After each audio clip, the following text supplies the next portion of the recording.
Ya, selanjutnya kita diminta untuk mencari gitu ya, banyaknya air yang mengalir pada lapisan tanah tembus air pada gambar. Sebenarnya yang dimaksud adalah yang mengalir di aquifer ya.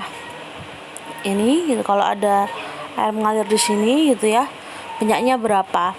Nah, sebelumnya kita dikasih tahu konduktivitas hidroliknya 0,08 cm per detik.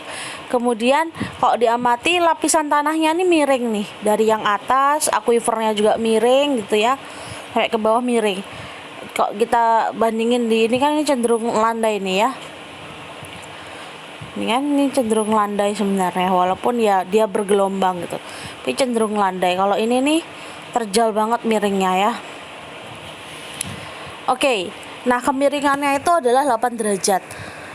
Kalau kita dikasih tahu tinggi lapisan tanah tembus airnya 3 meter, berarti tebal dari aquifernya itu ya, itu adalah 3 meter. Kemudian beda tinggi air piezometernya adalah 4 meter, berarti kan delta H-nya ya, itu 4 meter. Jarak piezometernya adalah 50 meter. Nah, tapi ini kan jarak kalau dia ini sebenarnya dia lurus apa ya, ini kalau ada sumur, nah jarak horizontalnya ini sebenarnya 50 meter.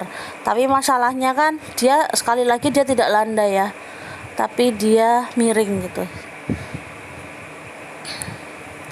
Nah, kita untuk menyelesaikannya, karena yang ditanya adalah berapa banyaknya air yang mengalir gitu ya, berarti yang ditanya adalah nilai Q di sini ya. Nah, kita ke sini. Ingat bahwa nilai Q sama dengan min K kali delta H per delta L kali A. Nah, sebenarnya debit air tuh nggak mungkin minus ya. Minus ini sebenarnya nandain arah alirannya aja gitu. Jadi kita anggap kita nggak ada minus dulu gitu ya. Jadi mari kita tulis gitu ya, bahwa nilai Q sama dengan K kali delta H per delta L kali dengan A gitu ya. Nah, ini sebenarnya adalah nilai I yang kita cari, oke. Nah, kita satu-satu deh. K kita udah tahu di sini kan, bahwa K adalah 0,08 cm per detik. Tapi di nilai K-nya ini kita tadi kan 0,08 cm per detik, kalau kita jadiin ke meter per detik kan kalikan 0,01 ya. Jadi ini menggambarkan nilai K adalah meter per detik. Nah, kalau sudah K-nya tahu, I-nya, nilai I, ini adalah rumus I, sebenarnya adalah delta H per delta L ya. Nah, ingat bahwa delta L-nya ini,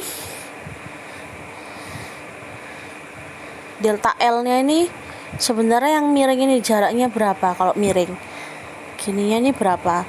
Kalau ke samping gini tadi dia jaraknya kita ketahui dia 50 meter ya. Jadi kalau ini sumurnya, terus dia miring gini kan. Nah, kalau kita ukur ke samping gini dia 50 meter. Nah, kalau ini berapa? Ini gitu ya. Yang kita cari kan yang miringnya, delta L-nya berapa.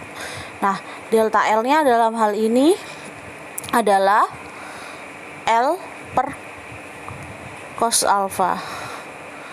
Nah, alfanya berapa? Alfanya 48 derajat tadi. Jadi ketemulah nilainya ini ya, I-nya. Nah, sekarang A juga sama ya. A itu kan tadi tinggi dikali sama lebarnya aquifer ya. Itu kalau dia gini kan, kalau dia normal gini kan, persegi panjang melintang gitu ya, lurus. Tapi kalau misal dia miring kan beda lagi ya. Kalau kita gambar dia akan begini kan. Nah, makanya nanti juga dikali dengan cos 8 derajat Celcius untuk nilai tingginya. Jadi tingginya kan 3 meter, kita kali dengan cos 8 derajat dikalikan, kita nggak tahu ya berapa lebar dari aquifer ini coba kita hitung per 1 meter deh ya. Nah jadi kita anggap lebarnya ini 1 dulu, makanya hasilnya nanti satuannya adalah ini kan, kalau kita kali semua dapatlah nilai ini, satunya meter kubik per detik per meter lebar, karena kita nganggap ini kali 1 meter lebar. Oke, ini materi terakhir di pertemuan 11. Nah, sebelum ke materi 12 minggu depan, saya akan menjelaskan terkait pertemuan 14 gitu ya. Di pertemuan 14 nanti kalian akan berpresentasi terkait dengan topik tertentu yang akan saya jabarkan di video berikutnya. Terima kasih.